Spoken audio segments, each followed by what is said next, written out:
Dan Nevis.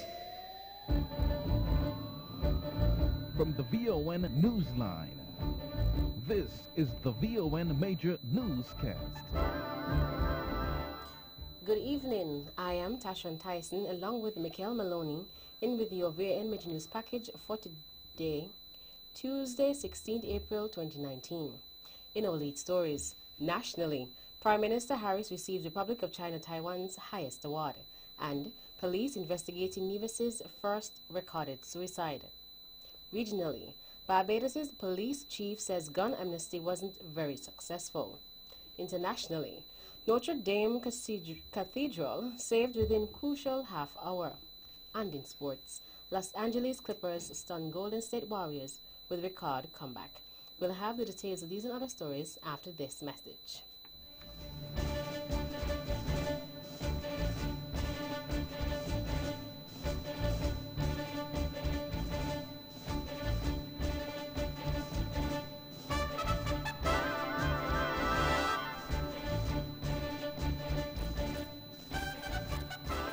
Another look. Different from how you've seen it before. Another look. Takes an in-depth look into business, politics, science, technology, religion, and more. Another look. Featuring documentaries from the BBC, regional features, and local ones too. Another look. Every Monday at 3 p.m. on the Eastern Caribbean's powerhouse, VON.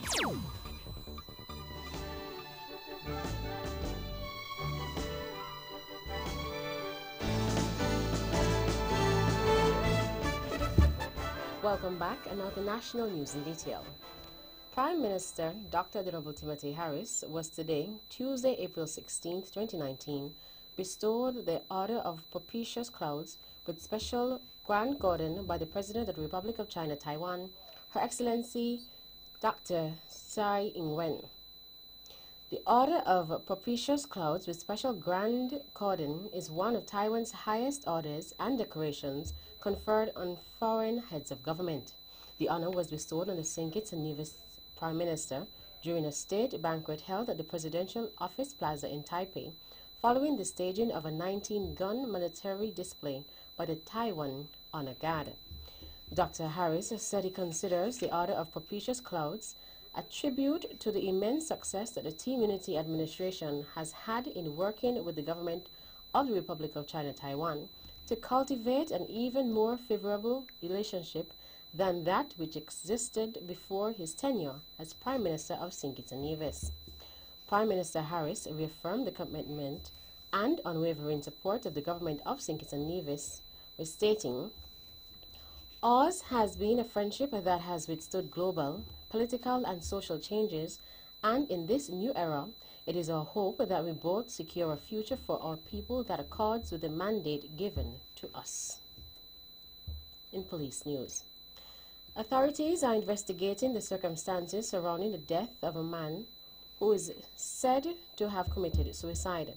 According to a communique from the police, thus far, investigations have revealed that sometime after midday on Sunday, April 14th, the body of Ryan Richardson of Box Hill, Jindaland, Nevis was found by his brother hanging from a rope tied to the ceiling in his home. The district medical officer was summoned to the scene and pronounced him dead. An autopsy has been scheduled to determine the exact cause of death. This is Nevis's first recorded suicide for 2019. Persons with information regarding this incident are being urged to contact the Charleston Police Station by dialing 469-5391 or 469-5392. According to information reaching the VON Newsline, there have been speculations regarding the date of general elections here in St. Kitts and Nevis. The last general elections were held in February 2015, which saw the then ruling St. Kitts Nevis Labour Party SKNLP, led by then Prime Minister, the Right Honorable Dr. Denzil Douglas, being defeated by the Team Unity Coalition led by Dr. Honorable Timothy Harris. Team Unity is an alliance of three political parties, namely the People's Action Movement PAM, Concerned Citizens Movement CCM, and the People's Labour Party PLP, and won 7 seats, 4, 2, and 1 respectively.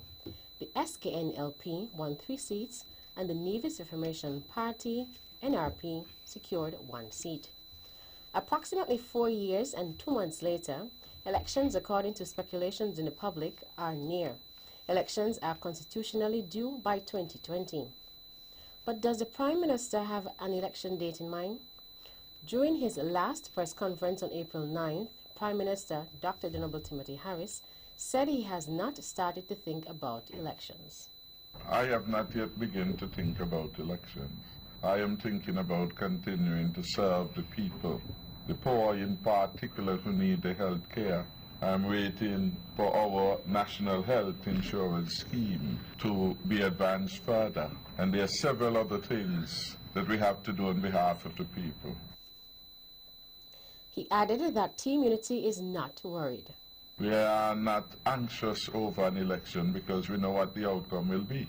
We have had 2 independent polls which have said that Team Unity is in good standing, and we believe our work continue to speak for itself and that we are in high favor with the people. So whether it come early or it comes on the exact date, which is somewhere in July or August of 2020, we know that we will win. So we continue to do the people's work. The people gave us a 5-year mandate, and we are looking after the people's business. Prime Minister Dr. The Honorable Timothy Harris. Exposition Nevis. That's how a month of tourism awareness activities here on Nevis is being called. The month of activities began on April 14th, is scheduled to run until May 25th, 2019, is aimed at sensitizing the general public of the role and purpose of the Ministry of Tourism and, by extension, the critical impact that the tourism industry has on the economy of the island.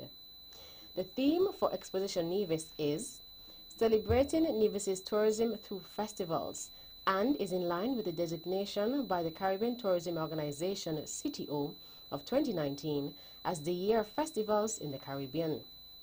In an address to launch the month of activities, Premier and Minister of Tourism, the Honorable Mark Brantley, noted that for such a small island, Nevis boasts an amazingly array of highly anticipated festivals and community celebrations, including Culturama, the premier festival now in its 45th year.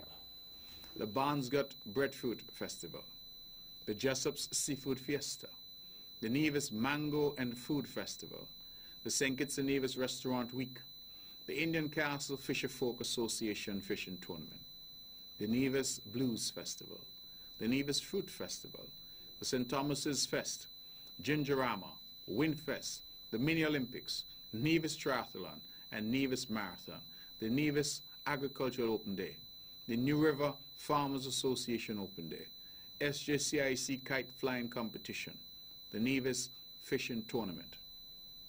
This sweeping variety of festivals and community events in our island is evidence of the rich cultural diversity of this small island we are so pleased to call our home. Premier Brantley also had these words of advice to the Nevisian public.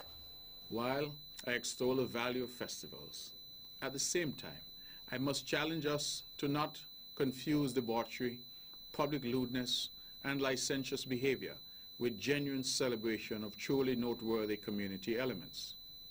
Let us set high standards of decent public behavior and wholesome fun so that the entire community, our impressionable children included, can fully participate and appreciate our festive heritage.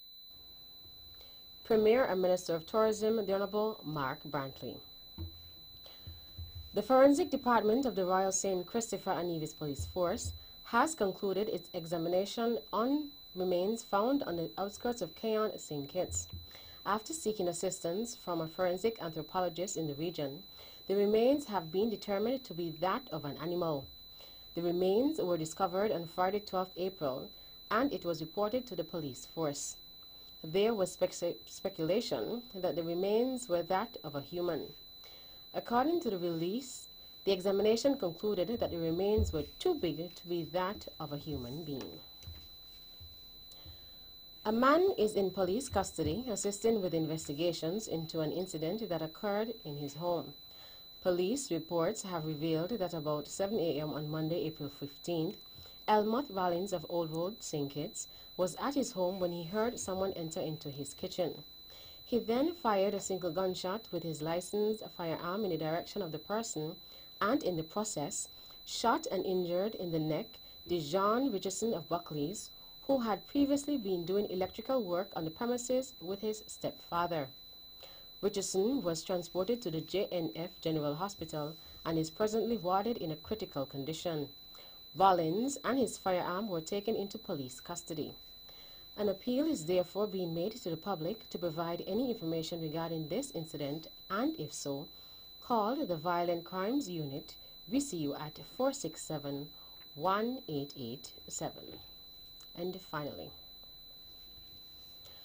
primary and secondary school students and their teachers here in St. Kitts and Nevis are among 2,800 youth in the OECS who are expected to benefit from a linguistic exchanges and innovative learning through mobility ELAN project. The project is a 2-year activity valued at 3 million euros under the Interreg Caribe program, which seeks to encourage plurilingualism within the Caribbean basin.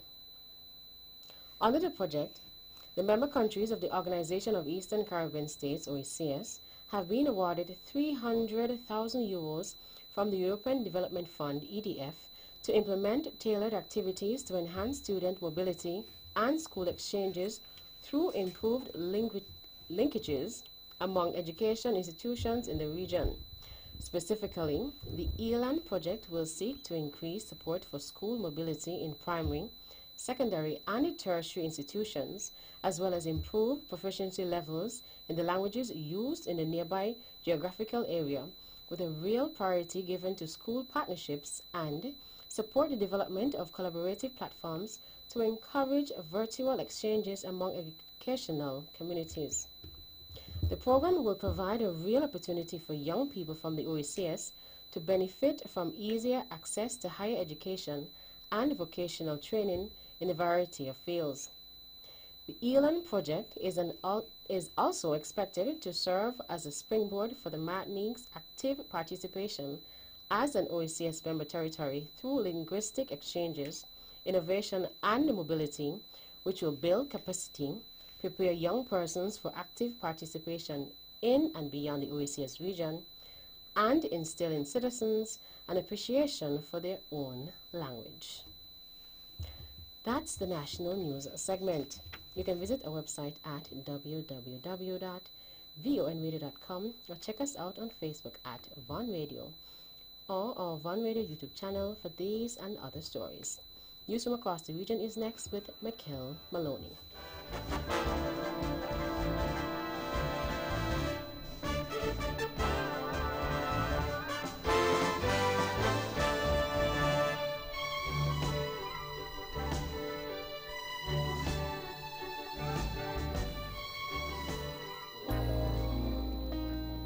Ladies and gentlemen, this here's another one for the steppers.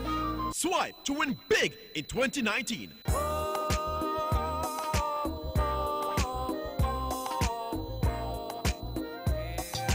That's right, the Bank of Nevis Limited is once again giving you, our valued customers, a chance to win big. Just swipe or use your Bond Visa credit card for US $100 for a chance to win a cruise for two, an iPhone XS, or a grocery dash at Best Buy Supermarket. Say what?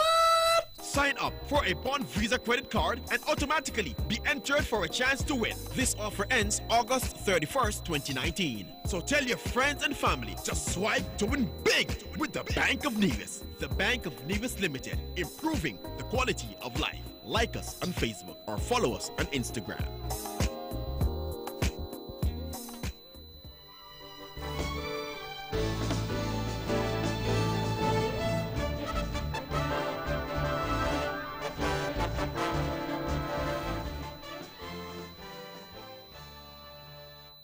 Welcome back. Now on to the regional news.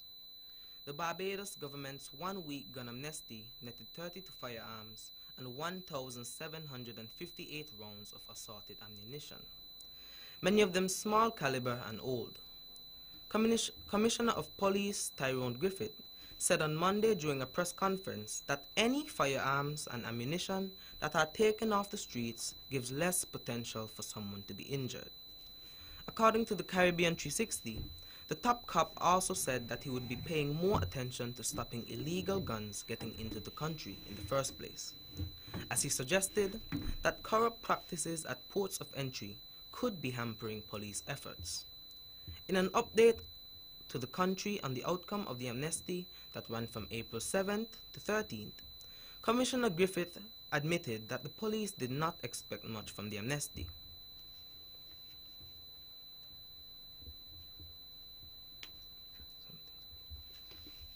Certainly we did not anticipate that we would have been very successful, but we thought it was the right thing to do. I think though that that in itself is some success, and so any firearms and ammunition that is taken off the streets gives less potential for someone to be injured as a consequence. I'm appealing fervently to the public to come on board and assist us in keeping Barbados the wonderful island it has always been. This is Commissioner of Police Tyrone Griffith. A suspect in the abduction of several children under the age of 14 in the Bahamas was brought before the magistrate's court last Thursday, less than a week after two suspects were arrested by members of the Royal Bahamas Police Force, RBFP. The two women, one named Deidre Michelle Gibson, 29, who was formally charged on Thursday, and the other, a resident from the island of Eleuthera, whose name was not released, was wanted in 4 of the 5 abductions between February 17th and March 7th, 2019. Gibson is said to have confessed to the crimes during her interrogation by Bahamian police officers, but has not given motive for her actions, which has still left some members of the public puzzled as to why she would abduct children and then only to leave them at obscure and puzzling places around the island of New Providence. Gibson was remanded to the Sandilands Rehabilitation Center, where psychiatric evaluation will be conducted. Reggae dancehall icon Mark Myrie, better known as Buju Banton, ran into a legal roadblock in preparation for his upcoming concert, Buju's concert. Buju's I Am Legend concert, set for Trinidad on Easter Sunday, was in jeopardy due to him being unable to enter the country because of his criminal conviction. On February 22, 2011, Banton was found guilty of conspiracy to possess with intent to distribute 5 or more kilograms of cocaine, possession of a firearm in furtherance of a drug trafficking offense, and using communication wires to facilitate a drug trafficking offense. He was released from prison on December 7, 2018. Speaking at a post-cabinet meeting last week, Trinidad's Minister for National Security, Stuart Young, addressed the matter and said to the media president that he had spoken to the organizers and asked that an application be made to the Ministry of National Security. He added that he would respond favorably. The I Am Legend concert takes place at Queen's Park, Savannah on Sunday, April 21st. And finally, the newly appointed Haitian ambassador to the United States, Hervé H. Dennis, met with Senate Minority Leader in the U.S., Chuck Schumer, last week in Washington, D.C.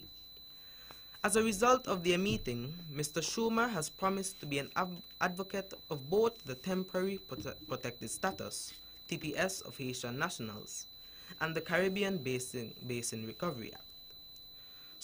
Schumer's pledge came a day before a Brooklyn federal court judge filed an injunction on April 12 to maintain TPS for Haitians to remain in the United States until 2020.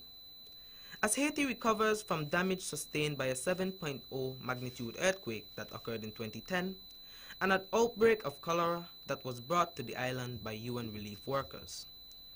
Schumer has also backed the measure to lengthen the Caribbean Basin Economic Recovery Act, CBERA, of 1983, which is also known as the Caribbean Basin Initiative. CBERA, was enacted in 1984 and provides duty-free trade between the United States and the Caribbean, according to the Office of United States Trade Representative. That's it for the regional news segment. Stay with us for news around the world.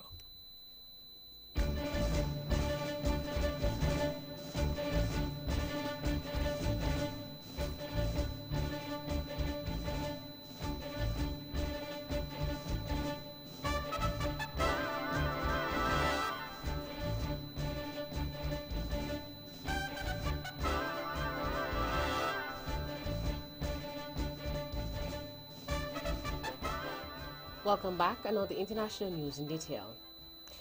Saving Francis Notre Dame Cathedral came down to a crucial time window of 15 to 30 minutes, France's Deputy Interior Minister has said. Laurent Nunez praised the courage and determination of the firefighters who risked their own lives to salvage the building's stone structure and its 2 towers. The fire ravaged the 850-year-old cathedral's roof and caused its spire to collapse. The cause of the blaze is unclear. In a televised address, President Emmanuel Macron also heaped praise on the fire services. The blaze was discovered at 6:43 p.m. on Monday, and firefighters were called. The flames quickly reached the roof of the cathedral, destroying the wooden interior before toppling the spire. Emergency teams managed to rescue valuable artwork and religious items, including what is said to be the crown of thorns worn by Jesus before his crucifixion. A tunic King Louis IX is said to have worn when he brought the crown of thorns to Paris was also saved. Prosecutors have filed new hate crimes charges against a white man accused of burning down 3 African-American churches in the U.S. state of Louisiana. Holden Matthews, 21, the son of a local sheriff deputy, learned of the new charges during a court appearance on Monday when he pleaded not guilty. During the hearing, the judge denied his bond request due to a substantial amount of evidence against him. Officials had not previously cited race as a possible motive. At least 8 people have died and dozens were injured after storms triggered tornadoes and flooding across several southern U.S. states. In Texas, 2 children died after a tree fell on their family car. The parents, who were in the front seats, were not injured. Deaths were reported across Mississippi, Texas, and Louisiana. Some of the injured could not be rescued for hours due to debris on roadways, according to U.S. media. Authorities say at least 11 tornadoes touched down in 3 states before the storm began moving towards the East Coast. Tornado warnings have been issued for Monday in Ohio, South Carolina, and Virginia. In Pollock, Texas, about 150 miles southeast from Dallas, 2 children were killed when their family car was hit by a falling pine tree. And finally, the court in Bahrain has sentenced 138 people to jail on terrorism charges in a mass trial. 69 of the accused were given life terms and nearly all were stripped of their Bahraini citizenship. The BBC's Alan Johnston has more details. The prosecution talked of a plot to set up a terror group in Bahrain. They said it was to have links with Iran and suggested it was meant to be a local version of the Lebanese militant organization Hezbollah. Human rights activists have condemned the verdicts, saying a mass trial couldn't produce a just outcome. There have been years of unrest in Bahrain since the authorities crushed a pro-democracy movement, which was dominated by members of the country's Shia Muslim community. That brings us to the end of our news segments. The latest in sports is next.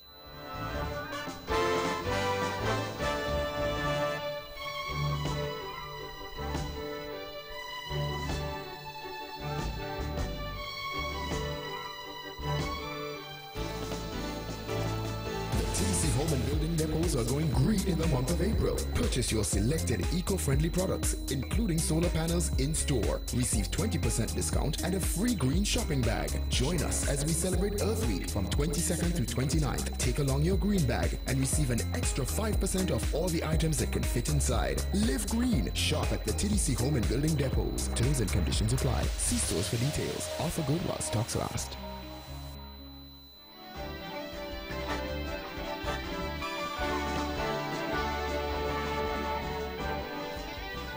Welcome back. Another sports in detail. In basketball, the Los Angeles Clippers pronounced the biggest NBA playoff comeback to stun the Golden State Warriors 135-131 and level their first-round series. The 8th seed rallied from 31 points down in the second half to beat the defending champions, with the shooting guard Lou Williams scoring 36 points. It beats the 29-point recovery the Los Angeles Lakers managed against the Seattle Supersonics in 1989. The best-of-7 Western Conference first-round series is tied now at 1-all. The third match of the series is in Los Angeles on Thursday. Elsewhere in the NBA playoffs, the Philadelphia 76ers secured a dominant 145-123 victory over the Brooklyn Nets to level their Eastern Conference first-round series at 1-all. Game 3 is on Thursday in New York. In cricket, Cricket West Indies CWI has confirmed the coaching staff and management team to accompany the West Indies senior men's team to the Tri-Series in Ireland and the ICC Cricket World Cup 2019. The coaching staff and team management comprise of Floyd Reefer, interim head coach, Roddy Etzwick, assistant coach, Corey Collymore, assistant coach, fast bowling, Rayon Griffith, assistant coach, fielding, Mustang Ahmed, assistant coach, spin bowling, Raul Lewis, team manager, Dr. Oba Galston, physiotherapist, Corey Buckin, strength and conditioning coach, Dexter Augustus, video and data analyst, Stephen Sylvester, sports psychologist, and Zenfinimus Nicholas, massage therapist. In the IPL, as the Indian Premier League continues, Kings 11 Punjab went up against the Rajasthan Royals today, April 16th. Scores were Kings 11 Punjab 182 for 6, Rajasthan Royals 170 for 7 in 20 overs. Kings 11 won by 12 runs. And finally, still in cricket, Steve Smith and David Warner have been named in Australia's World Cup squad after serving year-long bans from ball tampering. Former Captain Smith and Vice Captain Warner were fined and banned for their roles in the incident during the third test in South Africa in March 2018. The tournament in England and Wales, the 2019 Cricket World Cup, will run from May 30th to July 14th and is scheduled to be hosted by England and Wales. And that's it for sports. The general weather forecast is next.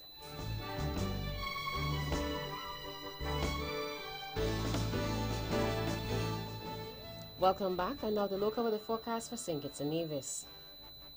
Weather tonight will be partly cloudy with a 20% or slight chance of showers. Weather tomorrow will be partly cloudy with a 20% or slight chance of showers. Winds are east at 19 to 33 kilometers per hour or 10 to 18 knots. Seas are 1.2 to 1.8 meters or 4 to 6 feet. Sunrise tomorrow will be at 5:54 a.m. And that's how we wrap up the major news package for today, Tuesday, 16 April 2019. Before we go, let's take a look at the headlines once again. Nationally, Prime Minister Harris receives the Republic of China Taiwan highest award. And police investigating Nevis's first recorded suicide. Regionally, Barbados' police chief says gun amnesty wasn't very successful. Internationally, Notre Dame Cathedral saved within crucial half an hour. And in sports, Los Angeles Clippers stun Golden State Warriors with record comeback. On behalf of the rest of the news team, I am Tashron Tyson, along with Mikkel Maloney, and we are wishing you a pleasant evening.